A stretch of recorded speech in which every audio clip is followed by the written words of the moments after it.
Olá a todos, me chamo Ana Carolina, sou graduanda em Biologia pela Universidade Federal do Paraná e irei apresentar um resumo sobre o meu projeto de iniciação científica que está sendo desenvolvido no Núcleo de Fixação de Nitrogênio da UFPR, intitulado Função Regulatória das Proteínas P2 de Azospirillum brasilense sobre potenciais proteínas-alvo. No ciclo do nitrogênio, a interação planta-bactéria fixadora é amplamente explorada para tornar as atividades agrícolas mais sustentáveis, uma vez que a inoculação de sementes com essas bactérias, além de promoverem o crescimento vegetal, pode substituir parcial ou totalmente o uso de fertilizantes nitrogenados, o que influencia positivamente na qualidade do solo por evitar problemas causados pelo seu uso excessivo. A conversão do nitrogênio atmosférico em amônia é realizada pelo complexo da nitrogenase, sendo a nitrogenase regulada por proteínas altamente conservadas pertencentes à família das P2. Essas P2 são transdutoras de sinais que respondem às variações das concentrações de moléculas efetoras como ATP, ADP e glutamina 2-oxoglutarato, modulando a atividade de proteínas-alvo nas vias regulatórias do metabolismo de energia, nitrogênio e carbono de bactérias arqueias e plantas.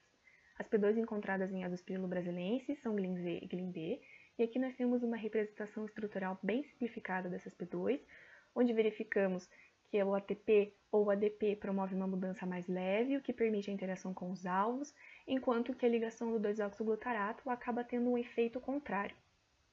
Recentemente, 125 proteínas de Azospirillum brasilense foram sugeridas como potenciais alvos de P2-GLIN-Z, ampliando a sua atuação em outras vias metabólicas. Dentre esses alvos, destacam-se uma diguanilato ciclase envolvida na síntese do mensageiro secundário CDGMP, uma espermidina sintase da biossíntese de poliaminas e uma piruvato fosfato de quinase do metabolismo energético. Com isso, este trabalho tem como objetivos gerais expressar, identificar e verificar a atividade e a interação das P2 de Azospirillum brasilense com os possíveis alvos, visando compreender melhor o metabolismo dessa bactéria para aplicá-la na produção de inoculantes e, com isso, reduzir o uso de fertilizantes nitrogenados, e os específicos, sendo quantificar a atividade e a interação da proteína BGC com as P2 e verificar a possível interação in vitro entre P2-GLIN-Z e AGC5 e P2-GLIN-Z e AG68.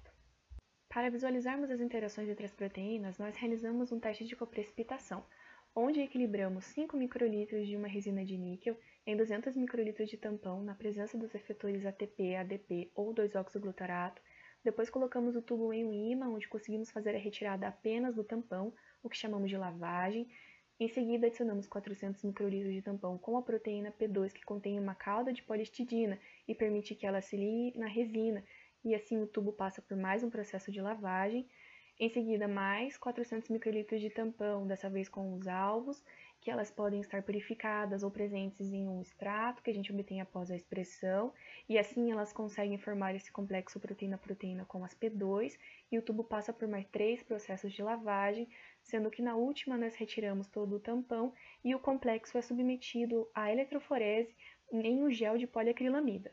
Para as proteínas AGC5 e AG68, nós verificamos que não houve formações de complexos com a P2-GLIN-Z na presença de ATP ou ADP, uma vez que a banda dessas proteínas só foram visualizadas nas colunas em que nós aplicamos os extratos, sugerindo a não interação entre elas. Existe uma hipótese de que essas proteínas acabaram sendo identificadas como possíveis alvos de P2-GLIN-Z por estarem interagindo com outras proteínas que de fato estavam formando complexos com a P2, mas acabaram sendo carreadas no extrato durante um ensaio cromatográfico.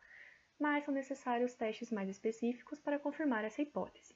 Conforme verificado que a DGC forma complexos com as P2, nós quantificamos sua atividade através do método de HPLC. Aqui nós temos um cromatograma de uma reação de 30 minutos, onde verificamos o consumo do GTP para a formação do CDGMP. A área dos picos do CDGMP formado de cada reação foi plotada em um gráfico de concentrações conhecidas de CDGMP comercial, e de 12 reações, 10 delas foram quantificadas dentro dessa curva. Porém, seus valores ficaram muito próximos aqui ao primeiro ponto, onde fica mais suscetível de ocorrer erros de precisão, mas apesar desses resultados, nós conseguimos obter e validar uma técnica de quantificação do CDGMP in vitro por HPLC. Como conclusões desse trabalho, temos que as proteínas da AGC5 e AG68 não foram capazes de formar complexos in vitro com a P2-GLIN-Z na presença de ATP ou ADP, que é necessário estabelecer novos protocolos para quantificar a atividade da proteína DGC e que foi possível desenvolver e validar um método por HPLC para a quantificação dos níveis de CDGMP in vitro.